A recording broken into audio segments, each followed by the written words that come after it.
cái lọc láo đấy nữa ui chim mình đấy ខអញ្ចឹងអានេះតាមខ្ញុំផឹកហើយតាមរសជាតិហ្មងអាហ្នឹងគឺស្រួយញ៉ាំឯងស្រួយញ៉ាំជូរអាំឡែមហើយមួយទៀតអាហ្នឹងរបៀបថាធ្វើឲ្យស្បែកខ្ញុំភ្លឺដោយសារតែខ្ញុំមួយរយៈហ្នឹងខ្ញុំផឹកបោះ brand របស់ MAE ដែរអញ្ចឹងស្បែកខ្ញុំមានរាងភ្លឺជាងមុនហ្នឹងហើយមួយទៀតគឺឆ្ងាញ់យំគឺស្រួលលេបឯង chú anhទឹកខូនហើយខ្ញុំទឹកចាក់តែឆ្ងាញ់ មួយទៀតមួយទឹកត្រជាក់ដាក់តកអីហត់ឆ្ងាញ់ហ្នឹងហើយមួយវិញទៀត collagen នេះដូចទឹកបើកម្លាំងទូទៅដែររបៀបថាយើងផឹកទៅយើងមានកម្លាំងដូចពួកយើងអញ្ចឹង dancer យើងហមយូរទៅយើងផឹកហ្នឹងទៅយើងមានកម្លាំងហមយើងមាន energy ហមដែរ yes មួយទៀតផ្លេចមួយទៀតគឺរបៀបថាក្មេងជាងវ័យអីចឹងរបៀប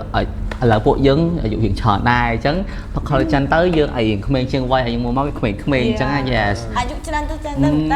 គ្រូយើងនៅញ៉ាំថានៅតែ yes នៅក្មេង យុជញ៉ាំសម្រក់ហើយមានរសជាតិមិនដែរ អូសម្រាប់រសជាតិមែនព្រោះជាតិជូរអែមមានជាតិរៀងមិននន់បន្តិចប៉េងប៉ោះបន្តិចប៉បន្តិចរបៀបចឹងណាបើក្លិនវិញមែនមើល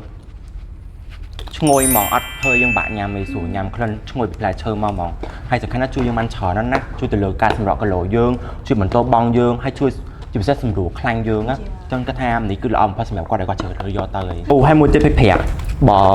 បើយើងញ៉ាំអាហ្នឹងបានមុន10នាទីពេលញ៉ាំបាយគឺឆ្អែតហ្មងយើងអាចញ៉ាំអីច្រើនទៀតបាននេះជួយទប់យើងណាជួយទប់បានបតង់ណាចឹងដល់ពេលដែលយើងញ៉ាំអីតិចទៅក្រោយទៀតទៅយើងញ៉ាំតិចបានហើយដោយសារនេះវាជួយទប់យើងហើយល្អហ្មង ហើយផ្លែនេះគេធ្វើមកពីផ្លែខារីស៊ីនីនិយាយតែផ្លែហ្នឹងឲ្យតាគេធ្វើ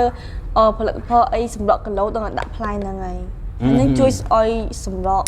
ក៏រលាយខ្លាំងរលាយអីអូខេអូចង់ត្រូវណាពួកយើងអ្នក dancer អាចធាត់បានណានេះគឺ fiber ឲ្យជួយ Cheers ញ៉ាំអស់ហ្មងអញ្ចឹង